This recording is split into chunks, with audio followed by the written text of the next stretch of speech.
We are all about children and children's voices, and so the one thing you guess we never tell children to do here at the speech school is what? Be quiet, all right? So there's no being quiet here. So if we were here, so adults have to have something meaningful to say. So if y'all were the 400 children at the Atlanta Speech School and it came out 3-year-olds, actually infants through 6th graders, I would come up here, and if y'all were still talking, which you probably wouldn't because you'd realize that somebody's up here to talk and you're going to give them respect. But if you're still talking, which is fine, I would say listen up, and then y'all would say what's up, okay? So can we just practice rather than saying be quiet? So let's just pretend, who wants to be a 6th grader? Who wants to be a 3-year-old? All right, so get ready. All right, so in fact, let's just start again. Y'all talk for just about 10 seconds to start. All right. So listen up. All right, well, welcome to the Atlanta Speech School. I'm Comer Yates, and I'm the executive director of the school. We are so grateful to be hosting this year's symposium, and Harlan and everybody associated with the consortium. We're so grateful you're here. Welcome to Atlanta. You have arrived at a 78-year-old institution, and we're an institution that is focused on one thing, making sure that every child has a voice. And today, in our country, having a voice for us means being able to decide your own future and to impact or change the lives of other people. And really, in our country, the measure by which that's going to happen is whether you can read proficiently by the end of 3rd grade.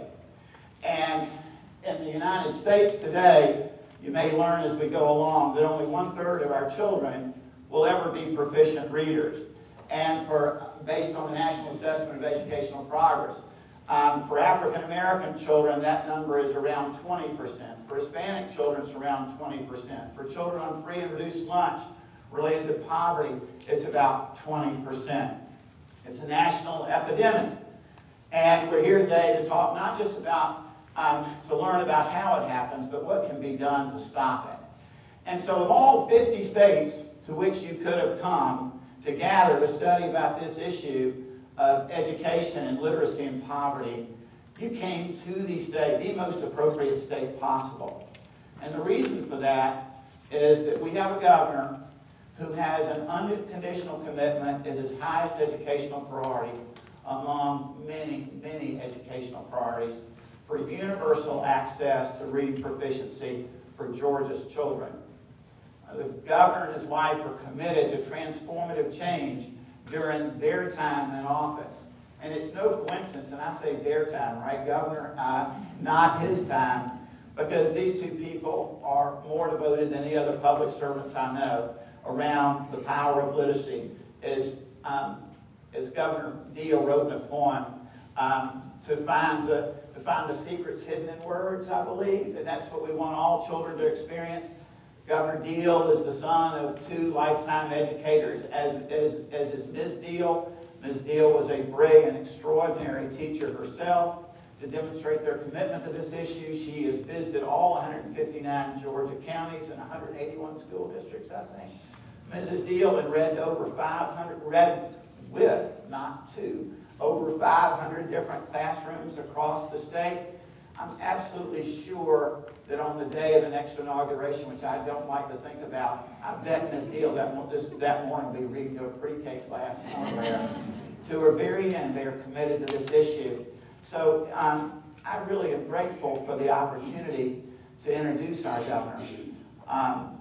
But as grateful I am for the opportunity to introduce him, I feel even more privileged to have the opportunity to give this public thanks to him for his extraordinary leadership and Mrs. Deal's leadership on this issue.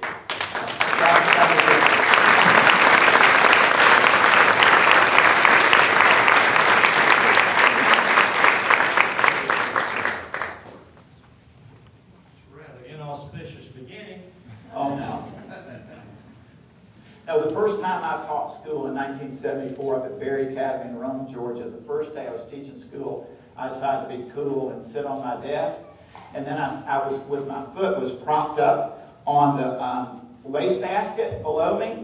And all of a sudden I kind of slipped and my shoe went down in the wastebasket and got jammed in the wastebasket. And I was walking around like a pirate. with this wastebasket on my foot. So I don't think anybody can top that. But you can go for it. So again, double deal.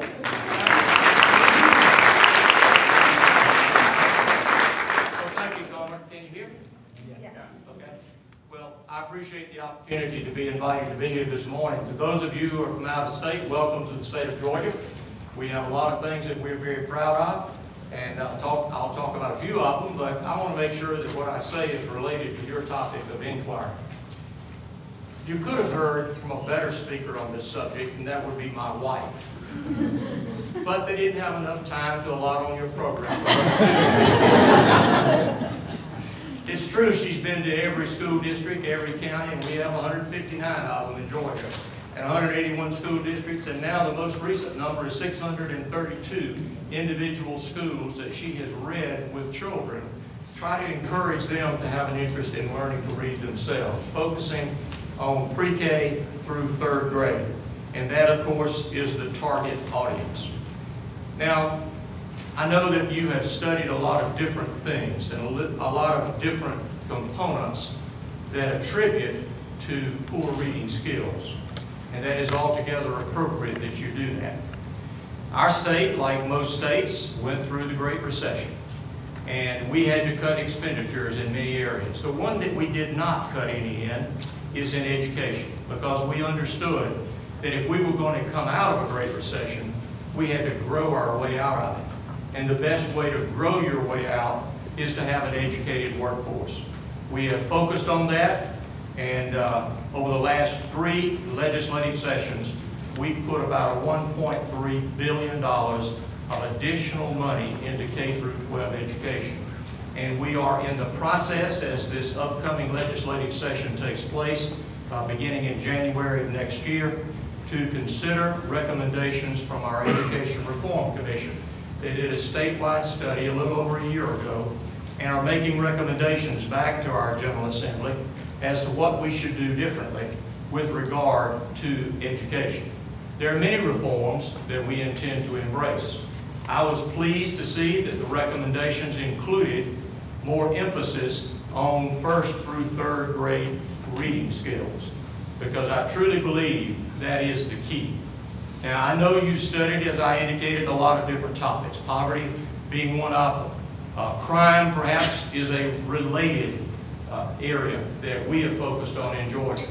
We have had, by most estimations, the most meaningful and positive criminal justice reform legislation over the last 5 years of any state in the nation. We have reduced our prison population while our state population has continued to grow.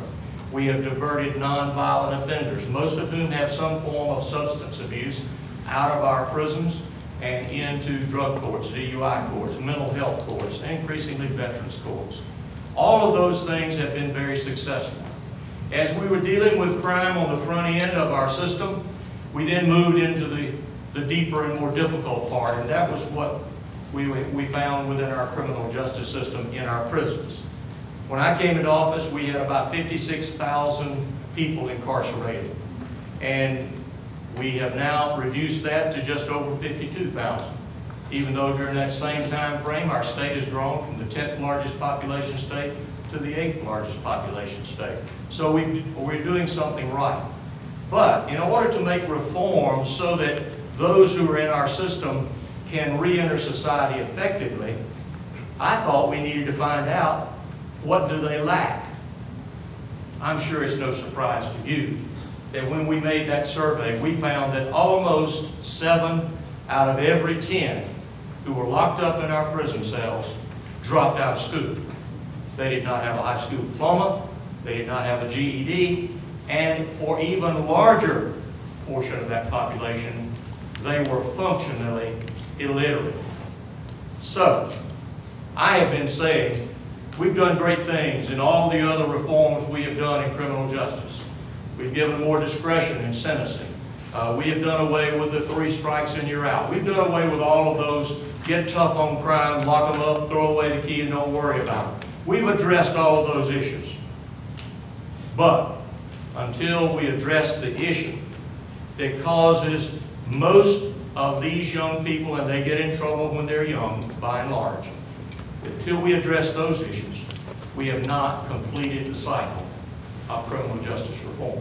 And I say that I think education reform is the ultimate and most important component in criminal justice reform. So, as some of you will be involved, I'm sure, with a national initiative that is now taking place as Congress is discussing criminal justice reform, I would hope you would be a voice to remind them, don't forget about literacy being one of the important components. Because if you can't read or write, it is almost like being dropped into a foreign country where you don't speak their language, you can't read their signs, you know nothing about what is going on around you. Is it any reason to expect otherwise that you might, just might, get in trouble? I saw a statistic the other day, and this is a national statistic, but it conforms to the percentages in Georgia, that if you're an African-American male who drops out of school and do not have a high school diploma or a GED, there is a 68% chance you're going to be incarcerated in a jail or a prison before you're 34 years old. 68% in Georgia's prisons, 70% didn't have a high school diploma or GED. So the numbers hold true. And I dare say some of you may be from states where those percentages may be smaller. I hope that you are. But it is a persistent problem. Now, I knew that was a problem. And the reason I knew it was because my wife is a teacher. And there's no better lecturer for a politician than to have a wife who is a teacher. She can point out everything that is wrong. Not just with you, but with society in general. And she's been my partner in that process. But as was indicated by Comer, both of us grew up as children of public school teachers in this state. My father was a vocational agriculture teacher. My mother was a first grade school teacher. And I don't hesitate to tell audiences, she believed in phonics. She believed that you needed to learn how to read, and she drilled that in her students. And I dare say almost all of the students who passed through her classroom in her 40 years of teaching, I think most of them came out being maybe not the best readers, but they sure knew how to pronounce words, and they hopefully knew how to put them together. So, I come from that background. But when I looked at what had happened in our state and all across the country, somehow or other, we lost that emphasis on early childhood literacy. So in my first State of the State address back in 2011, I told the General Assembly that my budget included $1.6 million that was going to be focused on a teacher mentoring for reading. Now, the reason that was important, I thought, was people automatically assume that if you are certified as a teacher in our state or in your state, they automatically assume that you know how to teach children how to read. That probably is one of the biggest misconceptions that's around. Now, some colleges of education, and I see that Kennesaw State University is one of your sponsors here today, and they're one of our institutions that teaches teachers. Many of our institutions that are teaching our future instructors are doing a much better job of focusing on that.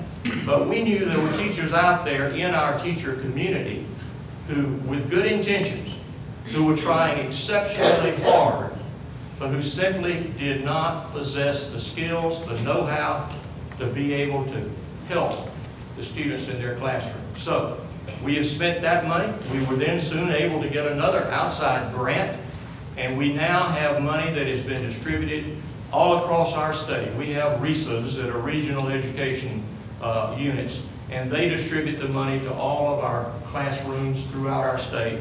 And I'm told that the initial reports are, after the first year or two, that about 90% of those who are receiving this extra assistance and help are seeing significant progress in terms of reading skills.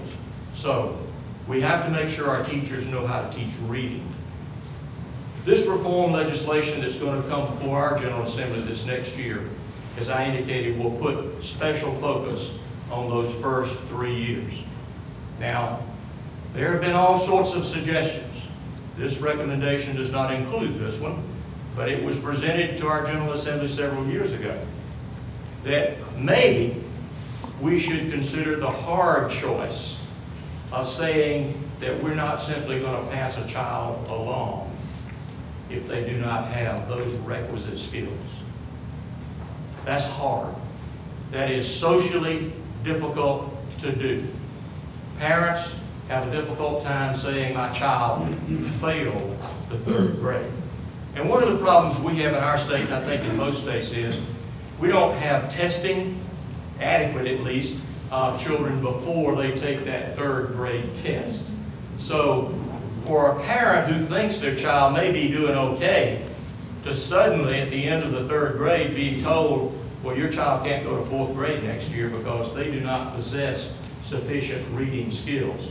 We have to figure a way to do that in a better fashion. Now, I have seen some models that are in our state and appear to be working, and that is commingling students who are deficient in some subject matters but are not in other matters. Of commingling them until they catch up, let's say it's reading, until they catch up, and then when they catch up, they then move to their contemporaries in whatever grade level they should have been in all along. I don't know what the best answer is. I hope that in the research that you're doing, you will come up with some recommendations. I think it's important, I know it's important for our state, and if you have some good suggestions, I hope you will pass those along to Comer, and I know he's going to pass them along to me, and I'll pass them along to the General Assembly. And as we rewrite the way we fund and administer education in our state next year, we hope that we'll be able to incorporate those recommendations. I think it is critically important. I often compare the subject of what do you do about education, where, you know, there's so many things people point to, you know, you're lacking in math skills, and that's true. They ought to be proficient in math skills, I'm told, by the end of the 5th grade. So maybe that is another point of demarcation on those skills.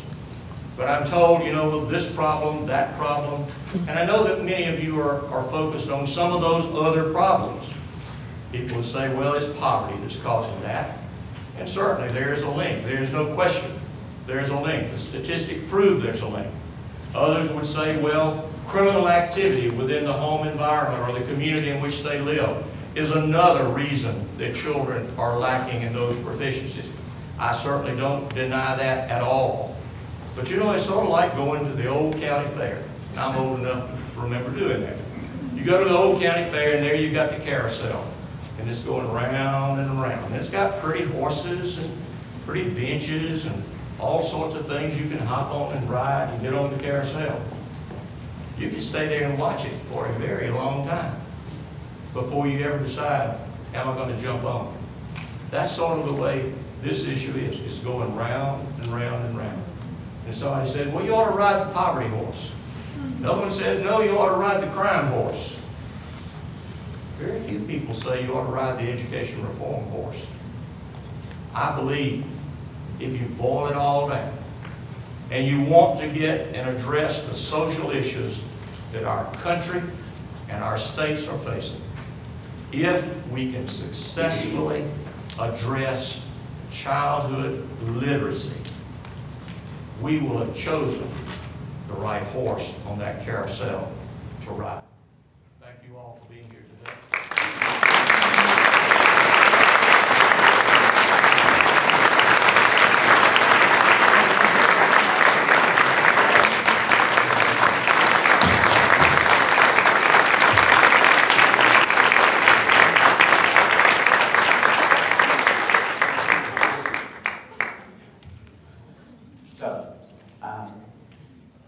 Next, I want to introduce another personal hero and great friend of mine, the Commissioner for Public Health in the state of Georgia.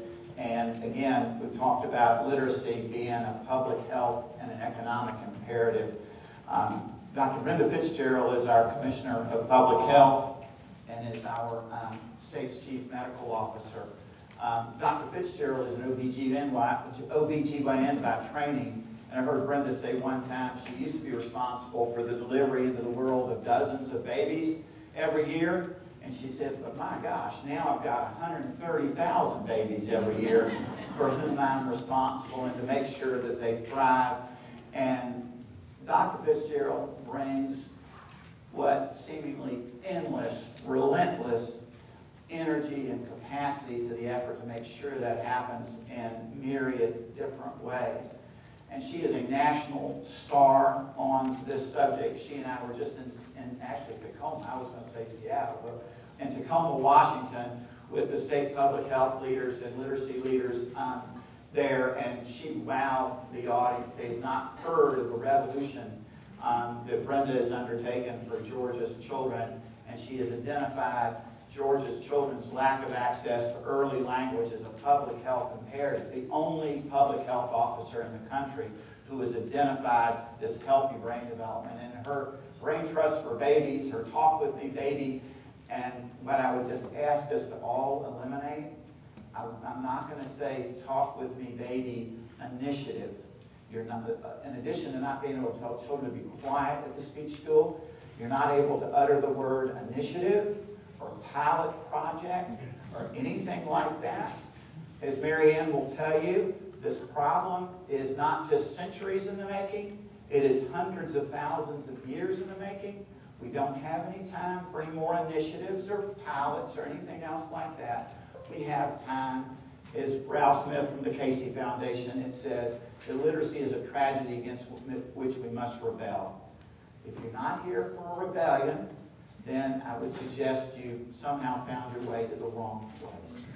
So, leading that rebellion in Georgia, bringing the governor's commitment to action, and also while I'm sitting here to see her, I want to recognize Kristen Bernhardt, who is the Deputy Commissioner for the Department of Early Care and Learning, who is also leading this effort. So, Kristen, you mind just stand up a minute so we can recognize you?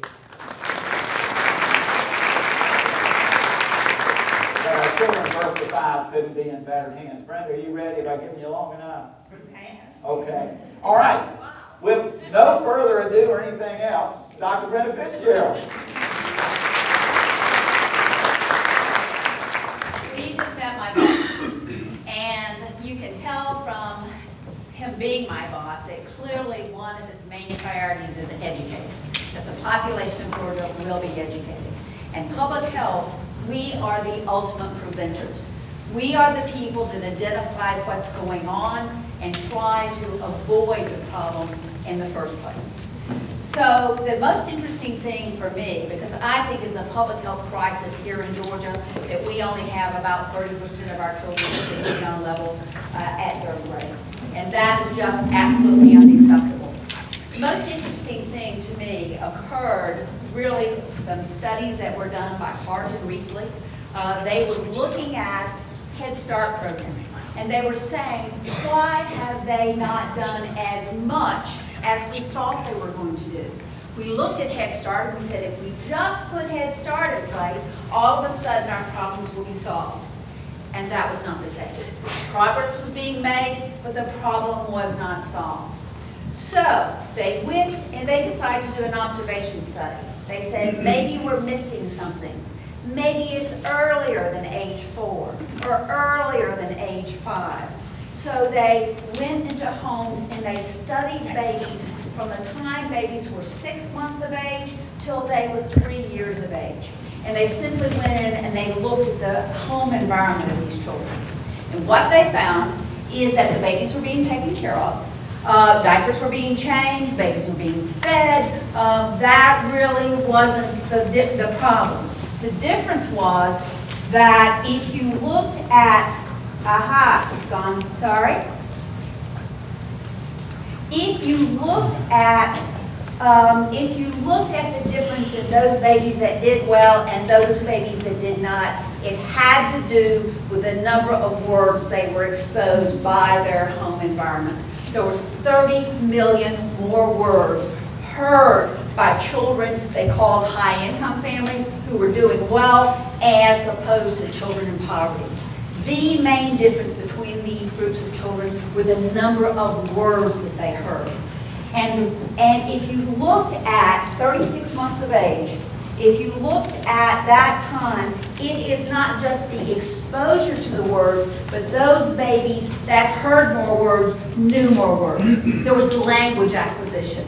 And the interesting thing is, what is important is, as we have done more research after this basic research, we see that the synapse formation in the brain has a very early peak. That middle hump that you could see between 3 months of age and basically a year and 3 months is where the most active brain development occurs.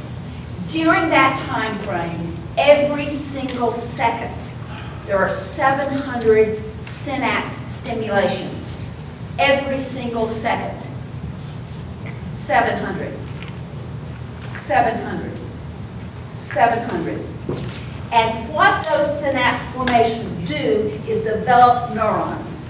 The interesting thing also is, if that does not occur, there is something called pruning. Because that's big stimulation period cannot continue forever. It just doesn't continue at that pace forever. If there is not repeated stimulation, if those babies don't hear the words over and over again, there is pruning. So there is an actual biologic difference between babies who are stimulated in that early part of life and babies who are not stimulated in that early part of life. We know that early stimulation leads to actual brain development. We have done there's some beautiful work. Julie Kuhl in the state of Washington is doing some beautiful synapse work looking at brain scans of babies. And the interesting thing is all kinds of stimulation causes brain development. If you are a deaf child, visual language is language. If you are a hearing child, auditory language is language. If you stimulate babies with language, you develop brains, which leads to the ability to read, which leads to high school education, which leads to economic success. So we see early childhood brain development as the key to solving generational poverty. We see it as the key to changing the lives of the people in Georgia. We have developed something. We decided that we are going to have a universal approach here in Georgia. We have something called the Brain Trust for Babies. It's a public-private cooperative. We have people from the academic community. We have our early child care and learning department here in the state, multiple state agencies. And the plan is that we will have every single parent in Georgia empowered with the knowledge of how important language development is. The key is language. If you look at all of Georgia's children, and these are the main categories that we put them in, no known factors are basically your children. The children you have, because you are basically educated, will probably be stimulated, just like those early children that Harlan Greasley looked at. You'll be talking to your babies. You'll be reading to them. They will have their brains develop. But economic factors, we have in Georgia, Public Health is in charge of a program called WIC, Women's Infants Children. It is a nutrition program for pregnant women and children. We have dedicated in Georgia that we are going to have language nutrition, equally important with food nutrition. So every single one of our 900 nutritionists have been taught these principles. Every single one in every single county of Georgia, and that's been going on. We're well into our second year.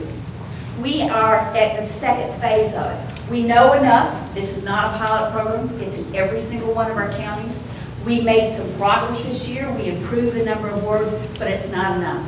So we are now in phase 2. We're looking at how can we get that message to change adult behavior more completely over. Because 60% of our babies in Georgia are qualified for WIC. Medical factors, we have something called 100 Babies, and that's dealing with children who are deaf and hard of hearing. We are dedicated to making sure that, remember that 3 months to a year and 3 months?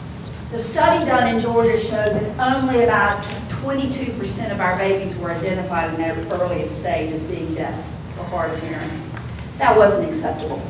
And only by 6 months, only about 24% of them were actually in some sort of therapy, so they were getting stimulation for the brain. We've changed that. We've tripled it in this last couple of years, but we still need to do more. We want to make sure that every deaf child, every hearing child, every child in Georgia has equal brain stimulation. Traumatic factors, that has to do with ACEs. I'm sure you know about ACEs, adverse childhood events.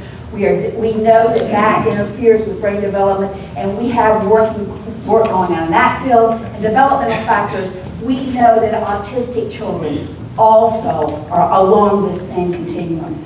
We have something called the Marcus Autism Center here. They're one of our partners.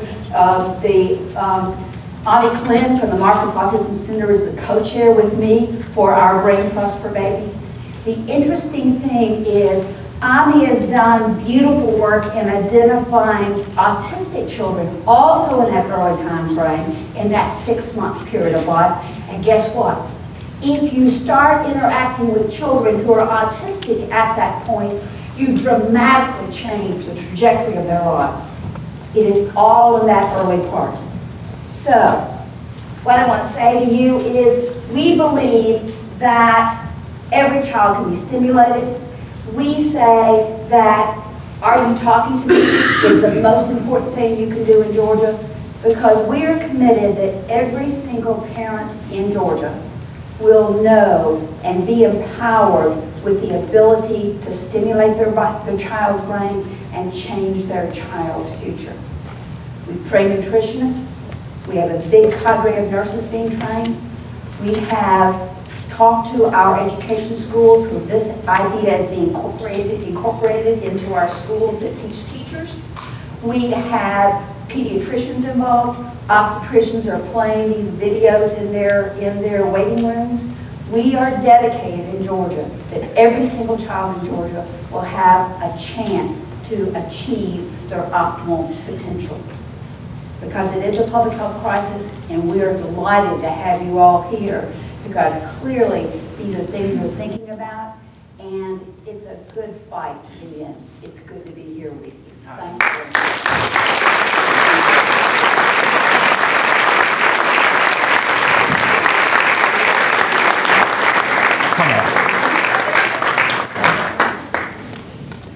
I'm putting my foot in that picture basket.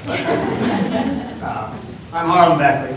I'm the executive director of the Shepherd Higher Education Consortium on Poverty, and it's because of connections with Atlanta Speech School, and Comer, and Dan, and my friend Larry Connolly here in Atlanta that we got together and decided we needed to have this day. I wanted to, since that time, Tom Shepherd, my good friend, colleague, and supporter of the Shepherd program, has died. And what we're doing now is a legacy to him, an important one. And he would be very proud to be here today. And Nancy, his widow, and Katie, his daughter, are here with us.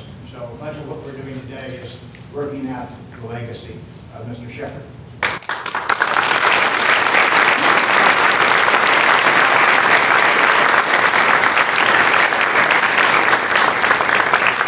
Shepherd program at Washington Lee, where I taught for 40 years. One student said to me, "How long?" Professor Beckley, I understand you taught when you came here to Washington Lee, Richard Nixon was still president of the United States. I said yes. So that ages me a bit. It began 20 years ago nearly now, and it was from the very beginning dedicated to helping students going into many different fields understand how to address poverty. And education is certainly one of the most important of those fields. It's always tried to be rooted in ethical principles.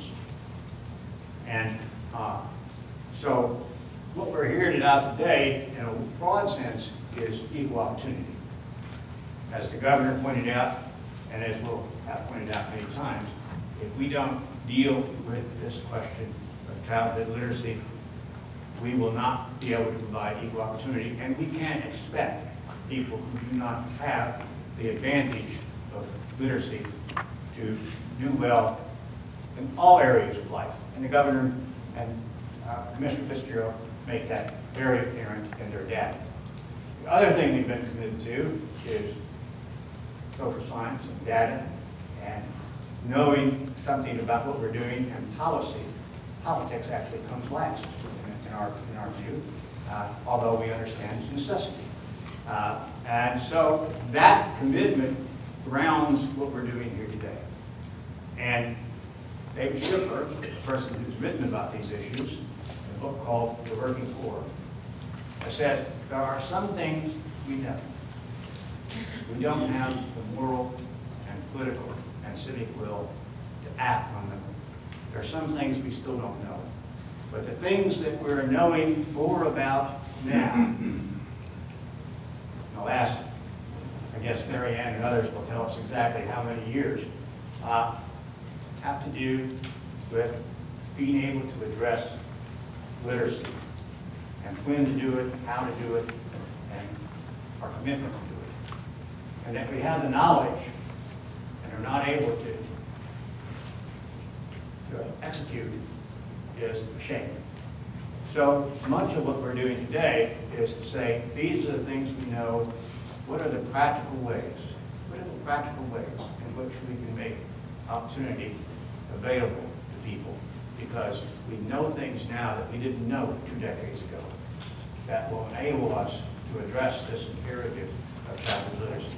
So that's the reason the Shepherd program and Mr. Shepherd, too, are committed to coming down here and being with you all in Atlanta, and we're very excited about that. And I will not say more now. I just want to introduce our day that way and tell you what's behind what we're here for and why we're here, and that we're very grateful to the Atlanta Speech School and Comer, Dan, and others for teaming up on this day. But we're all going to learn a lot, and then we're going to take what we learn and go out and do something about it. Comer.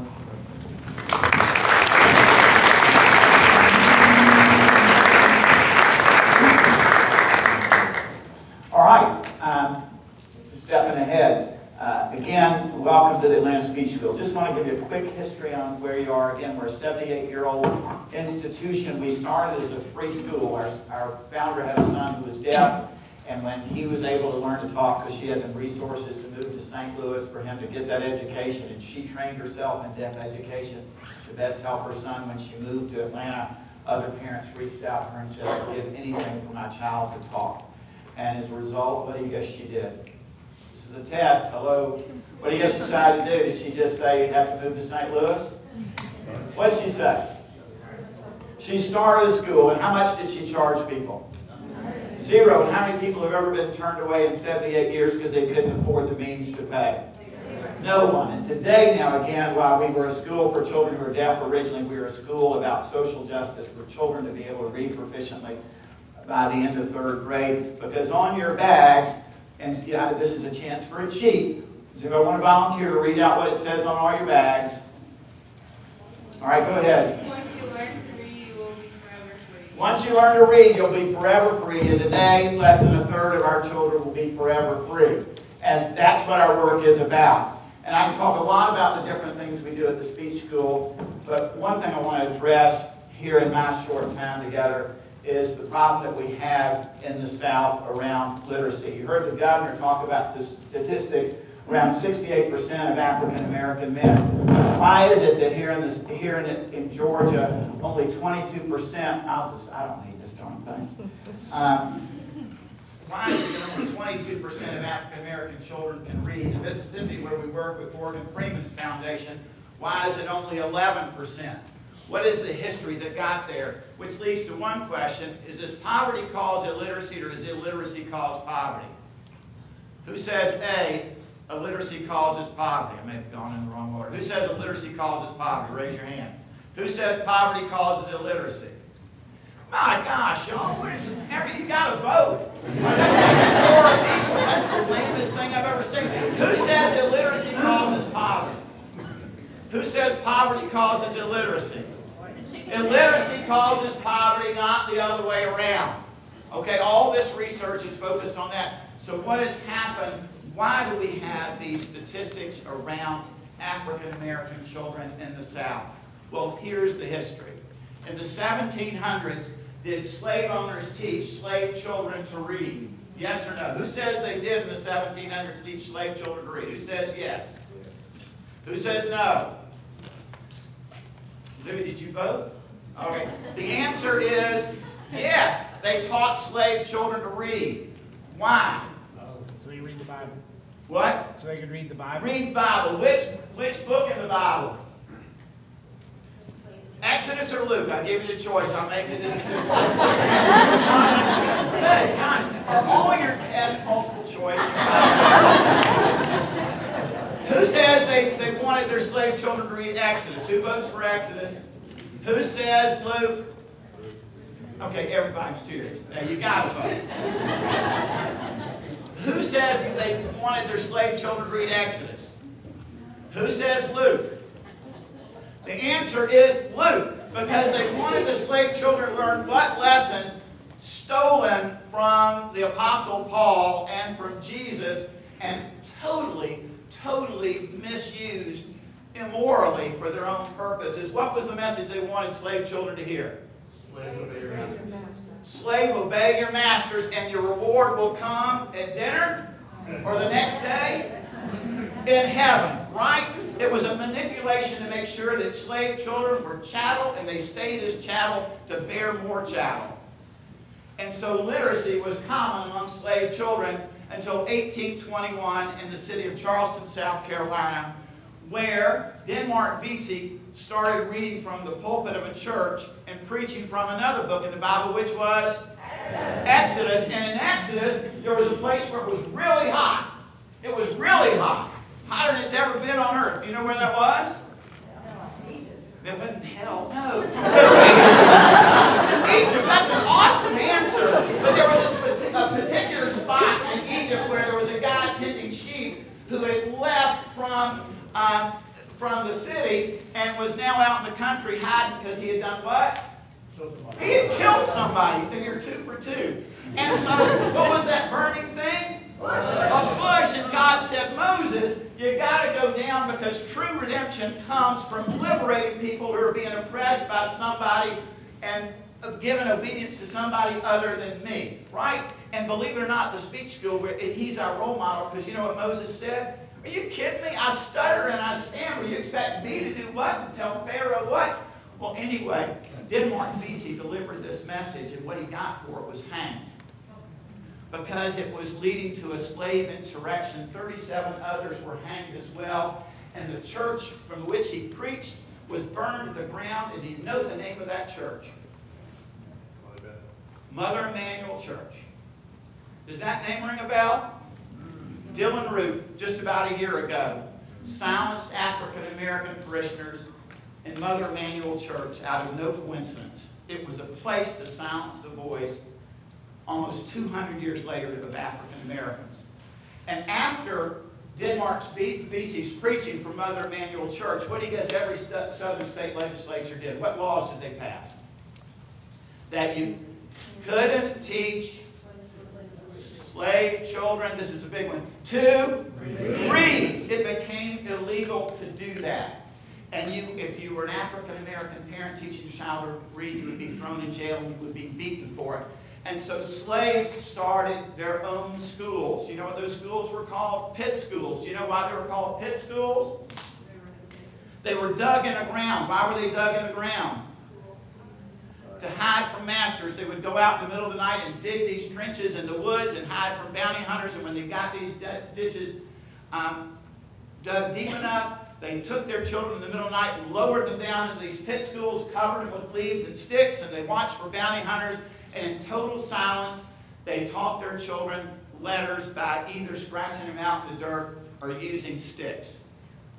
And for the next, after the Civil War and after President Lincoln said, the promise of our country is an unfettered start and a fair chance in this race of life, Jim Crow continued to silence African American children, where in the South, by having a voice, it was not about having power, but it was about being in danger. And so over the 400 years of Southern history, African American parents have been demanded in a culture to silence their children, to shield them, to obscure them from danger. And a voice is a place that's not safe for children. So you can walk into schools all over the South and see children who are being silenced and their voices are being taken away from them. Again, in Tallahatchie County, Mississippi, where we work with Morgan Freeman and his foundation, if you walk into Bearden Elementary School in Sumner, Mississippi, and if it was this front row of children that I was seeing walking down the hall, they would all be walking down the hall in total silence. And if I said, "Debbie, it's so good to see you," and I tried to introduce myself, she would turn her back to me, literally turn away from me. And when you find out why, it's because all the teachers have fraternity paddles and they beat the children in order to make sure they submit and are compliant. And not out of any enmity toward the children, but because 3 minutes away was the courthouse where Emmett Till's murderers were acquitted in less than an hour for killing him because what he allegedly said to the department store owner's wife. And Mrs. Till wanted an open casket funeral because she didn't want anybody to forget what had happened to Emmett. And sadly enough, nobody's forgotten what happened to Emmett. And so across the South, to preserve and keep other children from having the same fate, we have silenced our children. And we have kept them, all of us, as unwitting conspirators, continuing this history of denying African American children a voice. And I'm so glad that Marianne Wolf is here to talk now about how to make sure that happens. But before we do, we're just going to show a quick, what we are fortunate enough to have an online campus made possible by Cox Enterprises. We're teaching teachers in all 50 states. It's free and universally accessible in a number of other countries around how to construct Marianne Wolf's reading brain for every child and what that has to look like. And that's the revolution we're here to bring to you. And we're working with the teachers of the Frederick Douglass cluster, believe it or not, around training teachers. And so is our video going to work, you think, Sean? So we're just going to show you this 3-minute video that gives a framework for the research. We might hit the lights and the shade.